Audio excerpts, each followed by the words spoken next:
Add your drained pasta to the sauce in the pan and stir through. Make sure you have covered the pasta entirely with your mushroom sauce. Then you are ready to serve. Grate some Parmigiano Reggiano, commonly known as Parmesan cheese, over the dish. Just enough to give it some bite and some extra saltiness, but not so much it causes the dish to go gluggy. Finally, if you have them, shave some black truffle over the dish just before serving. Now, enjoy your authentic fettuccine al funghi.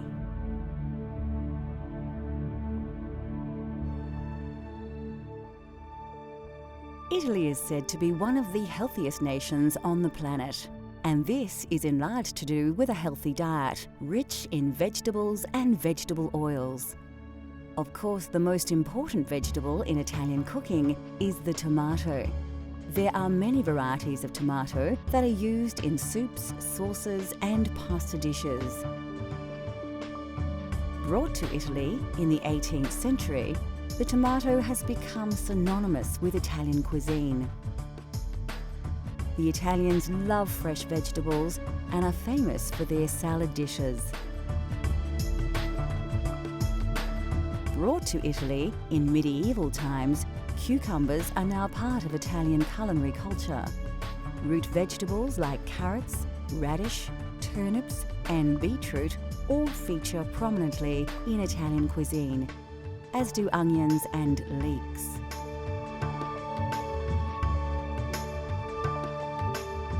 Cabbages, cauliflowers, spinach and rhubarb are also part of the Italian diet. Squash and pumpkins are often used as an accompaniment. Bell peppers and potatoes also have become part of Italian food culture. Melons, like cantaloupes named after the town of the same name near Rome, are often presented as a dessert. Asparagus is a common ingredient in many Italian dishes. Mushrooms are highly regarded in Italian cuisine, especially in the provinces in and around Tuscany.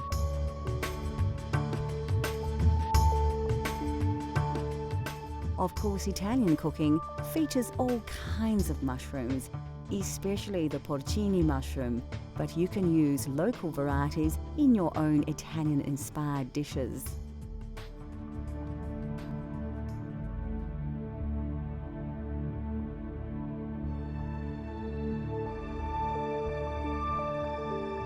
Coffee originated in the highlands of Ethiopia and quickly spread across the Islamic world during the Middle Ages. It was only introduced to Europe via Italy as late as the 16th century by Venetian merchants who had been trading with Muslims from the East. Yet, we must thank Italians for defining coffee culture as we know it today. Italians are deeply passionate about their coffee, so naturally the quality of bean is exceptionally important. Coffee comes in two varieties, and Italians overwhelmingly prefer Arabica over the cheaper Robusta bean. Roasting beans changes their colour, taste, smell, and Italians enjoy a full roast bean, which are rich brown in colour and have a slightly oily surface. Italian baristas have created a wide range of ways in which to enjoy coffee. Cafe Espresso is brewed by forcing hot water under pressure through finely ground coffee. This process produces a highly concentrated shot of coffee, which actually forms the basis of many other drinks, such as a macchiato, which is simply a shot of espresso marked with a small drop of steamed milk. The most well-known Italian-style coffee is, of course, the cappuccino, and this cultural flavour of Italy has become increasingly popular right across the globe. Cafe latte is usually drunk at breakfast time, made with a full glass of steamed milk and a shot of espresso. This wholesome drink provides the perfect start to the day for many Italians. Coffee is drunk in a variety of ways, but generally speaking, Italians only add milk earlier in the day. With the exception of breakfast, coffee is rarely served alone and is usually enjoyed after a meal.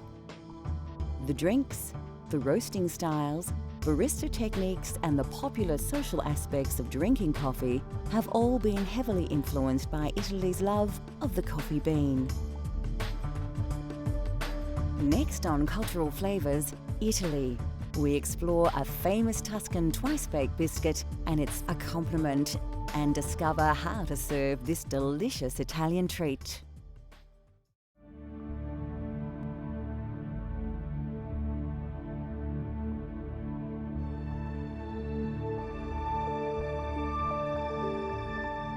There are hundreds of types of pasta, but generally authentic pasta is made from durum wheat flour or semolina, which accounts for its yellow tinge.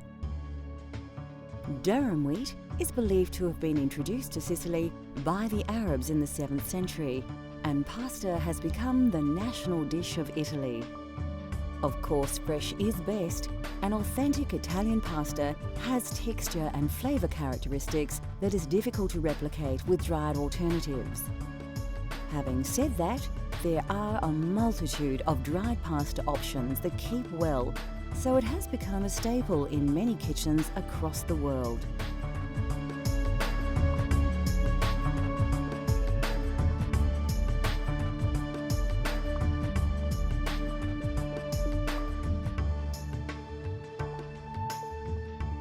Italy produces 25% of all the olives grown globally from hundreds of varieties of olive tree. Olives in the south of the country produce the majority of olive oil thanks to its climate. In the north, due to the frosts, olives must be harvested much earlier, so their yield is much lower. Olive oil is often used like butter as a topping for bread and for cooking. Olives are eaten on their own, as an accompaniment, in salads and also cooked dishes. Italian meals often feature breads, and there is a wide range to choose from.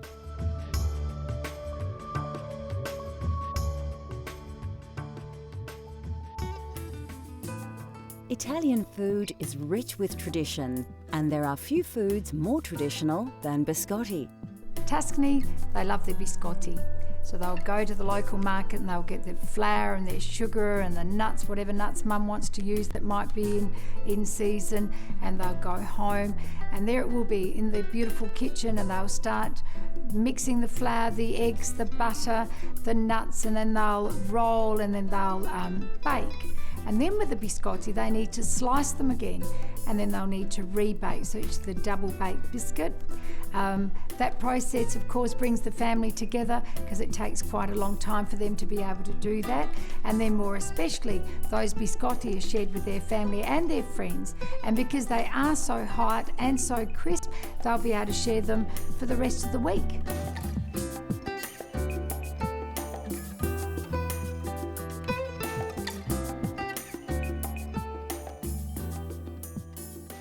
You won't need to look too hard for the ingredients in this recipe.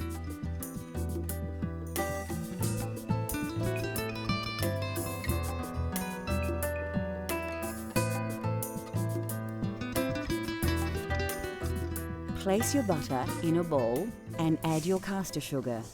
Mix the ingredients with a spatula until you have a consistency like this. The technique here has more than a few similarities with pasta preparation. So, just like making pasta dough, add your first egg and mix it into the sugar and butter. Work the ingredients together to achieve a smooth paste. Do the same with all the eggs until you have a fairly liquid, smooth and even paste. The next step is to add your flour, but only a little, and mix it through. Just like the pasta, you don't want to add all the flour at once. This technique ensures you have a lump-free mixture. As you add the flour, it develops a more dough-like texture, but still a liquid.